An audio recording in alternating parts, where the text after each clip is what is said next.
Praise lord.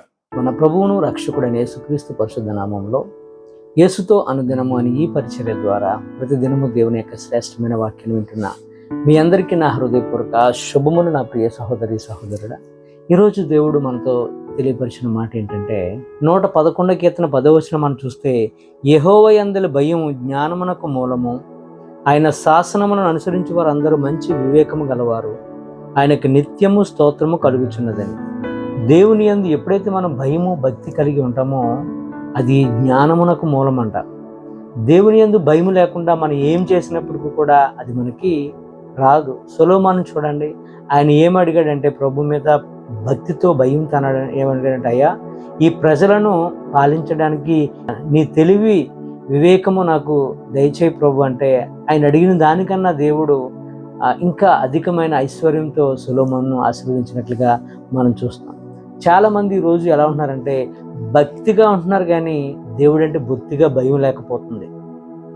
భక్తి అయితే ఉంటుంది, ఎందుకంటే అందరూ చూస్తారు కదా, సొసైటీ చూస్తున్నారు కదా, భక్తిగా వ్యవహరించాలి కదా అన్నట్టుగా మరి నటిస్తున్నారో నిజంగా భక్తి ఉంటుందో తెలియదు. కానీ దేవుడు అంటే వారు చేసే పనులు చూస్తుంటే చాలా బాధాకరంగా ఉంటుంది. అందుకనే ఈ వాక్యాన్ని మాట్లాడటం జరుగుతుంది. భక్తిగా ఉంటున్నారు, భయం లేదు. చూడండి, స్కేవా కుమారులు మనకు తెలుసు. స్కేవా ప్రధాన యాజకుడు తన యొక్క కుమారులు ఎలా ఉండాలో తండ్రి బాటలో నడిచేవారుగా ఉండాలి. కానీ వారు తండ్రి బాటలో నడవకుండా చాలా దేవుని మీద అంటే భయం లేకపోవటం వల్ల మరి దేవుని నామాన్నే వారు వృధాగా ఉచ్చరించినట్లుగా మనం చూస్తాం. భయం లేదు, భక్తి ఉంది. అలాగా చాలామంది ఈరోజు భక్తిగా ఉన్నట్టు ఉంటున్నారు కానీ వారిలో బొత్తిగా భయం లేకపోయిందండి. యోసేపును చూడండి, యోసేపు దేశంలో బానిసగా అమ్మవేయబడ్డాడు. అక్కడ దేవునికి భయముతో భక్తితో ఉన్నాడు కనుకనే ఏ పాపం కూడా యోసేపులోనికి రాకుండా ఉంది. భయం ఉండాలి, భక్తి ఉండాలి. అప్పుడే మనము భయము భక్తి ఉన్నప్పుడే మనం జీవించగలం. అలాగే యోసేపు కూడా భయముతో భక్తితో ఉన్నాడు కాబట్టి పాపానికి దూరంగా ఉన్నాడు. పాపపు శోధన వస్తుండగా అక్కడి నుంచి పారిపోయినట్లుగా మనం చూస్తాం.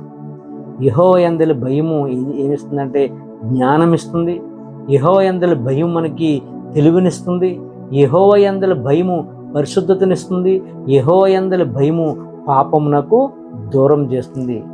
దేవునికి భయపడితే చాలు, ఆ భయమే మనం ఏ పాపము చేయకుండా మనల్ని ఎంతగానో కాసి కాపాడుతుంది. కాబట్టి మనకి భక్తి ఉండాలి, భక్తికి తగ్గట్టుగా దేవుడంటే భయం ఉండాలి. ఈ కొద్ది మాటలు దేవుడు మనందరి జీవితంలో నెరవేర్చడం గాక ఆమేన్. చిన్న ప్రార్థన చేసుకుందాం తల ఉంచినట్లయితే. మహాగణుడా, పరిశుద్ధుడైన మా తండ్రి, ప్రేమగల దేవ, ఈ మాటలు వింటున్న ప్రియ సహోదరి సహోదరులందరినీ పేరు పేరుని మీరు దీవించండి అయ్యా. భయము భక్తితో నాయన ప్రభా మేము ఉండే భాగ్యాన్ని మీరు మాకు అనుగ్రహించండి యేసయ్యా. నేను నువ్వంటే నాయన ప్రభా భయముతో భక్తితో నీ పాదాల యొద్ద పవిత్రంగా పరిశుద్ధంగా నాయన జీవించే భాగ్యము మా అందరికి అనుగ్రహించమని యేసు నామంలో ప్రార్థించి వేడుకొంచున్నాం మా యెహోవా తండ్రి. ఆమేన్.